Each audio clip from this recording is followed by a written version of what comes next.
The woman who has no soul should climb on the funeral pyre and be burnt up along with her husband. This was called sati. Well, when the British colonized India, they said, stop this. It's not good. So Indians accepted and stopped it. So that was an improvement. Later on, the Hindus themselves decided to abolish the caste system, which is a good thing. They did it amongst themselves.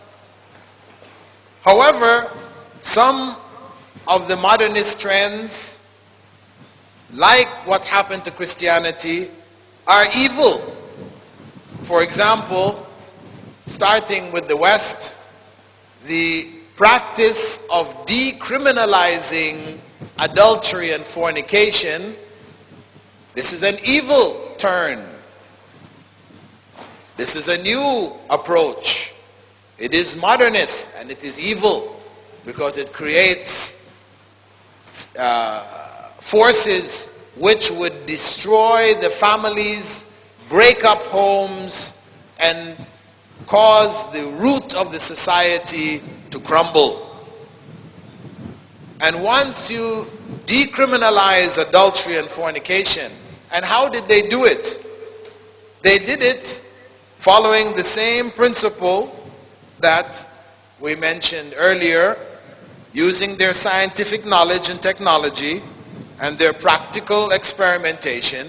They concluded, since we have now removed religion from the picture, how do we define what is wrong in terms of male-female relationships? They came up with two principles. We can't say it is forbidden in the Bible, the Old Testament, Deuteronomy. That's out the door. It's not relevant. So they had to come up with some universal principles according to them. So these were two. It is expressed in the phrase consenting adults.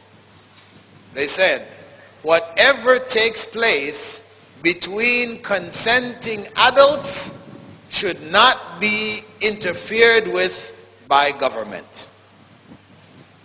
Consent is there, meaning nobody is being forced.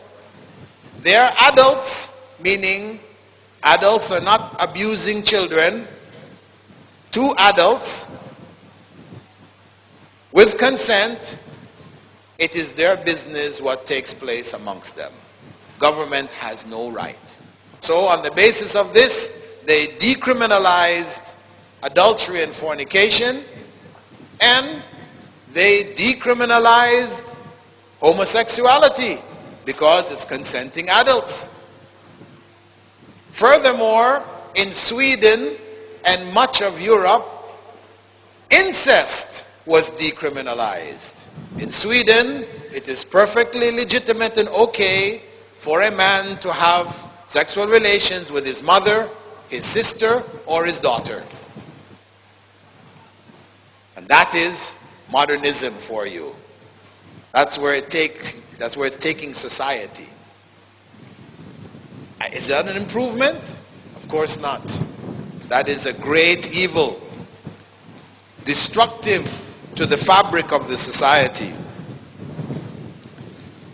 We have amongst us some who in the name of Islam have tried to promote some of these modernist values. Among them are the Qadianis or the Ahmadis. Mirza Ghulam, who claimed that he was a prophet of Allah in India, Pakistan. He cancelled jihad at a time when the nation was struggling against British colonialism. So he was an ally to the colonial powers, and he was given knighthood and given status in the British Empire. We also have, in even more recent times, another false prophet who claimed prophethood in America. Rashad Khalifa. Rashad Khalifa, who claimed that he discovered the mathematical miracle of the Quran, the number 19. And this was his miracle. He instituted the practice of female imams. So his wife used to lead salah in his temple. He called it a masjid. I don't want to call it that. We can only call it a temple. In his temple in Tucson, Arizona, his wife used to lead salah. When he was out of town, his wife used to lead the salah. And males and females would stand side by side in prayer.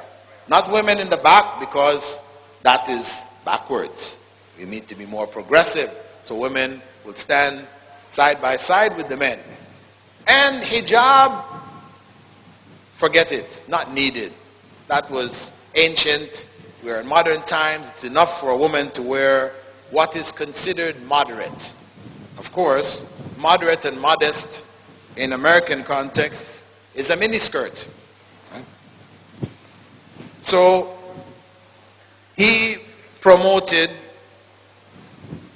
prophethood for himself and actually ended up attacking both the Quran and the Sunnah. After denying the Sunnah altogether, he then attacked the Quran, claiming that there are some verses in the Quran which are false. And in order to even support his claims of his 19 miracle, he went to the text of the Quran and changed it. And this you can see in their translation of the Quran.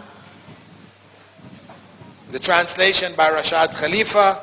If you go to Surah Al-Qalam, at the beginning of Surah Al-Qalam, you find the letter Noon. وَالْقَلَمِ وَمَا يَسْتُرُونَ. Okay, it begins with the letter Noon. However, because his claim that all of these letters were multiples of 19 in their chapters, when he added up all of the noons in Surah Qalam, he found that they were one short. So his 19 miracle wasn't working. So in order to make it work, he went to the text of the Quran and he rewrote Noon in the name of the letter. Noon, Waw, Noon. So, of course, Noon, Waw, Noon is read as Noon.